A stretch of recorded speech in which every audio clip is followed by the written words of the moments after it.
Still here. Still keeping her warm. Almost done though. I feel we've done nearly enough damage as it is. But I realize that some of you may have realized perhaps John is an oxymoron. Well, I am not. And I say that in so much that many of you probably realize that charcoal is not cheap, but John is cheap. What does this mean? It'd be a problem for a lesser man. It is not a problem for me. You see, this year I shall purchase charcoal.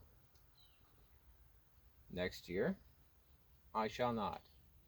How is this possible, you ask? See, my love for twigs, sticks, and free things allows me to see the value therein of alder. Traditionally, alder was harvested and gathered for fuel because it burns hot and is actually quite suitable for making into charcoal. Moreover, if you take the birch bark, because it is related to birch, but I shouldn't call it birch bark, but if you take the bark off in the early spring and you chop it up fine, you can also use it for smoking. So not only do I get my fences, my tripods, I also get my charcoal, and I also get medium for smoking, which I would also include with the Barbie when I cook. It's fantastic. Now, the other great thing about making charcoal is you can do it such that you get a little process called wood gasification. So I follow a fellow called Mr. Teslonian. A bit of an inspiration he is, though south of the border, surprising as that may be, in that he's a crafty fellow. And he too has figured out how to harness this process to allow him to run his various mechanical engines and other things off of this syngas wood gas that he produces. For me, it'd be a byproduct of my charcoal production, but it'd be some nice to harness that as well. Because, as you know, I am cheap, but cheapness isn't about the bottom dollar. It's about making that dollar stretch as far as she will go. So when I get my little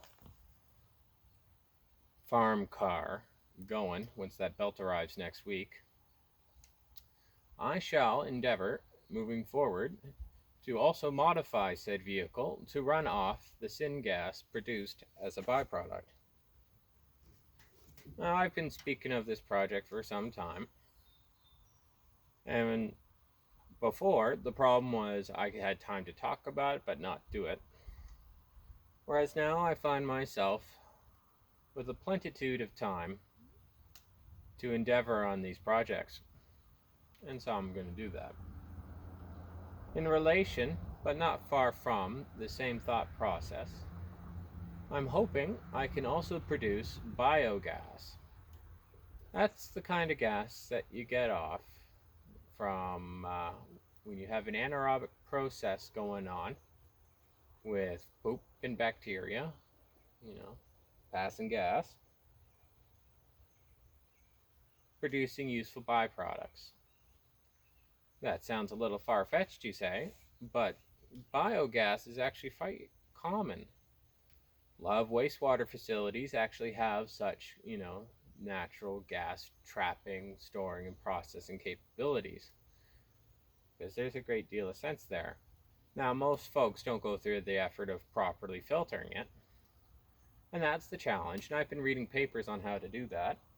I've heard that combination of putting it through a water bubbler And wood ash tends to help take out the worst of the sulfates and whatnot. I'll be honest in that I am not the greatest chemist, nor do I endeavor to be.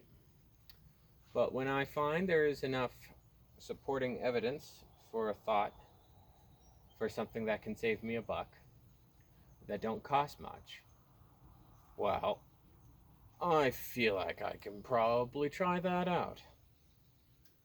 And so, given the time, I will. But see, I do have a lot of projects around here, as you'll see in the coming weeks, months perhaps. We'll see how far I take this. And I'll just have to fit that in among all my other project objectives. Well, I hope you guys enjoy the process, enjoy the show. I hope we can all have some fun and learn a few things at my minimal expense, preferably. And yeah, we'll go from there. And the sheep are asking to be fed. And so I will feed them.